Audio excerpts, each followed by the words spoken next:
I spent the past half year with the Sony A7 IV. I've used it in church, for YouTube videos, and for portraits. But is this camera still worth getting in 2025 or even later? In this video, I'm sharing my pros and my cons and helping you decide if you should get this or just wait on the Sony A7V rumored to come out this year, if not this quarter. A couple months ago, I was looking for a great photo and video camera with dual card slots and was still in the Sony ecosystem. The Sony A7 III is fantastic for that, but with all these newer cameras shooting 4K 60, it's kind of hard to go back to something like that, even though I really love that camera. So in the end, we ended up with the Sony A7 IV. It does photo and video well, packs a punch, but it does have its ups and its downs. One of the ups that I would say is that this thing is great with its mechanical shutter. I mean, look at it.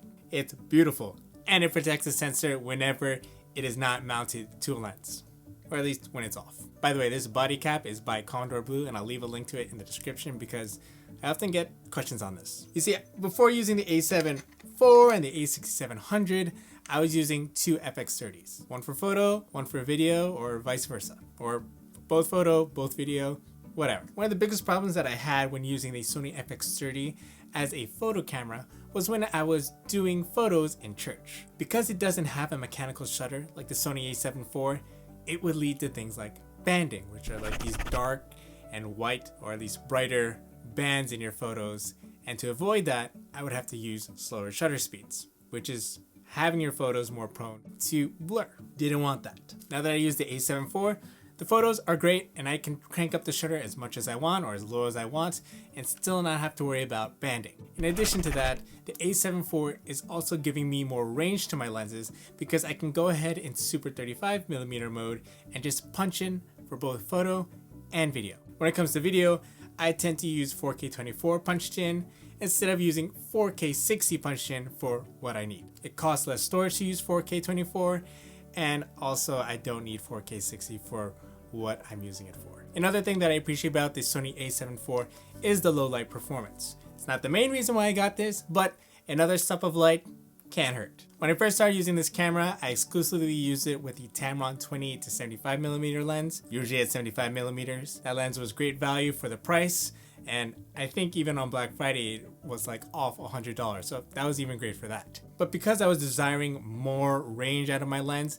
I decided to upgrade to the Sigma 28mm to 105mm f2.8. That lens is just beautiful, sharp all around. It's got a great shallow depth of field, especially when going through that telephoto focal length of that range. Eye and face tracking is just solid. I can use it for my YouTube videos, I can use it for my thumbnails, and I can use that whole range of that 28 to 105 for different things. But overall, when coming back to the Sony A7 IV, there is one issue that I have when it comes to video, but I'll mention that later. In 2024 and even in 2025, the A7 IV is still going to check off a lot of boxes of what you really need for all the basic stuff in different environments. I haven't lost any of my tracking for my subjects for photo or video, but if you're conscientious of your storage space on your laptop and hard drive, then you may want to be more mindful of whether you're using 1080 or 4K more often when it comes to taking your video. I usually shoot in 4K at the lowest bit rate, and it's totally been fine for me, no problems. If you're someone who's never used a full frame camera before, or at least use it often, you gotta know that the Sony A7 IV is a little bigger than your smaller A6700 camera or A6000 series camera.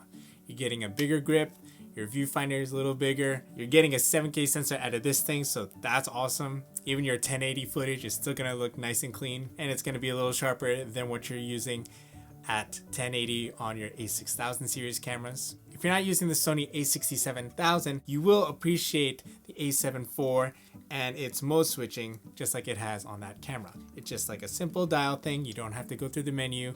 You can go from photo to video and even S&Q real quick, real smooth. And once you nail down those custom settings for 1, 2, and 3, ooh, that's just sweet. And when you get all the gear and all the settings right, well, all you gotta do is really just shoot the thing that you gotta shoot. And of all the things that really push me to this camera, it's gotta be the dual SD card. Now I know that's quite a controversial thing, whether a person needs dual or not dual SD card slots, and that's totally cool. My thing is, if you want the dual, get the dual. If you can get it, I push for it. But if not, you're starting out, obviously you don't need to spend an extra $1,000 or $1,500 more just for a dual SD card and for other features that may not be as important for you. But if you do it for a living, dual SD card. If you have memories that you don't want to risk being lost on a single SD card, get dual SD cards. One of the main reasons why I went to this over the A7IV is for that dual SD card slot. A couple years back, I went to my first YouTube conference with the Sony A6400. It has a single card slot. I took great photos, and just so happens that I guess I was just fumbling with my stuff, and I noticed I lost the SD card slot.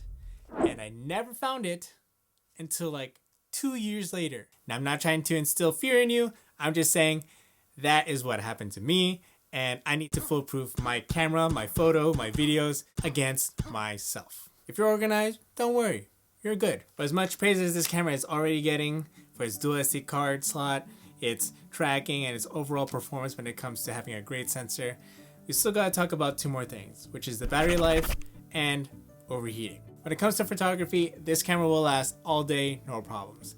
If anything, maybe bring a second one just in case. But if you're gonna shoot a mix of photo and video, then you're probably going to be looking at least 2 batteries, especially if you're shooting 4K 60. Then maybe you want to bring 3. If I know I'm really going to shoot long term, then I'll start using this with a small rig plate, a small rig V-mount battery for those kinds of sessions. But most of the time, 1 battery is going to be enough, and at least 1 spare battery, because I usually tend to forget to charge it from the last shoot. If it's your first time buying one of these newer full frame cameras, or even just buying something with the new Z battery, and you're contemplating whether or not you should buy another one, you definitely should. Because one of the biggest issues about this camera in particular is 4K 60. When you shoot 4K, it's gonna deplete your camera's battery faster, and especially when you're using 4K 60, just because of how much it's actually processing. Or even if you're gonna use something like 1080, 120, if that's something you're interested in doing. And on top of that, if you plan on shooting 4K 60, know that it's going to be cropped in. If you're using APS-C cameras that already utilize that cropping in, then that's totally fine. But if you're looking to get a wider shot and you don't have a wide zoom lens, then you're kind of out of luck there, because you want to get something like a 24mm, but you need like a 10mm lens or 11mm lens, and you're like, I'm just gonna buy this small lens just for that kind of shot for 4K 60? No good. But if you're someone like me who likes to take advantage of the 4K 60, or even just a punching in feature in general, then the 4K 60 is going to be totally fine if you like shooting those telephoto focal lengths. I've been shooting more 4K 24 lately, but frankly, I get it if you feel allergic to this camera because of the 4K 60 crop. It's like a 1.5 times crop, so it's like the APS-C kind of cropping in, like the super 35mm mode. Yeah, I'm not a fan of it. I actually avoided this camera just for that very reason.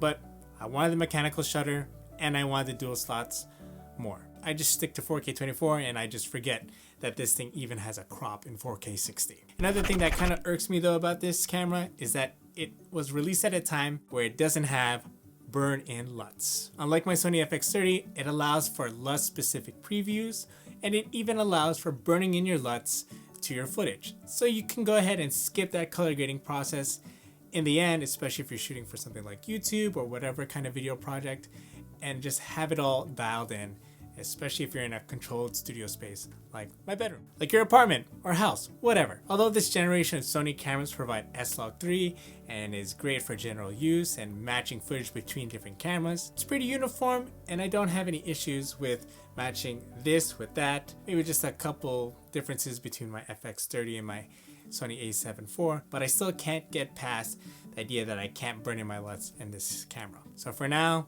I'm just using Gamma Assist Display, which gives me a preview, but just a little bit more work for me later on when I do my YouTube videos. So as a workaround, I'll just import my footage into my computer, throw it in compressor, and I have a preset where it just burns in LUTs, or at least throws a LUT on all my footage. And then I just save time color grading and exporting in DaVinci Resolve or something like that. If you're interested in that process, let me know. I can make a quick video on that. But if there's any reason not to get this camera, it's gotta be for overheating in video. I like to pair this camera with my Sony FX30. I use my Sony FX30 for video, and I use this for photo. However, if I want to use this for video with my FX30, it's mostly going to be for like quick, shorter clips, or at least a couple minutes at a time. If I want to use both cameras for a longer recording, yeah, that's not going to be reliable. Because after like an hour or so, this thing starts overheating and it's just no good. On top of that, even if I get beyond an hour or two, the battery is just going to deplete. The workaround with that could be a V-mount battery like I mentioned before, or a battery bank, which you can go ahead and use for the power delivery charging on the side with USB-C. Even when I'm using this in regular temperatures indoors at like 70 degrees Fahrenheit or 20 degrees Celsius, this thing will still overheat in like not so hot places and hot settings and hot seasons. It's discouraging. Whereas my Sony FX30 will never overheat because it's got a fan in it. In the end, who's really gonna get this, and should they get this or just wait for the Sony A7IV? If you're looking for a more video focused camera with long recordings, this is not a check. If you're focused more on video, you want something more like the A7S III, the FX3, or if APS-C is okay with you, like it is for me, the Sony FX30 is going to be just that. If you're more photo focused and want a little bit more resolution, or a lot more resolution, you're looking at the A7R series, like the A7R5, yeah, that's new, but more expensive, or the Sony A7IV, which has gone down in price. If you're looking to get into full frame for a budget, and if you got the collection of lens for it, or want to get into that collection of lens, then this is going to be a great start to that. If you're looking for the next best thing that isn't this camera though, and you're trying to keep it at a lower budget, the A6700 is still a great camera, still a great alternative, and you could use it as a B cam if you eventually upgrade to this and you still hold on to that camera. But with all that said, with the A7V right around the corner, although I don't have any insights as to what that camera will have or what it will bring this quarter of 2025, I would say that if you really are on a tight budget, look out for this camera for the price drops, whether you're buying it used or you're buying it new, because the A7V has been rumored to be pricier than this, which is I think $2,400. So if you don't have the cash to spend on the A7V, and you want to be able to get into content creation and do it at a high quality for less, the A7IV is still going to be that king. If you're looking for a more video-centric camera at a better price, then check out this video over here.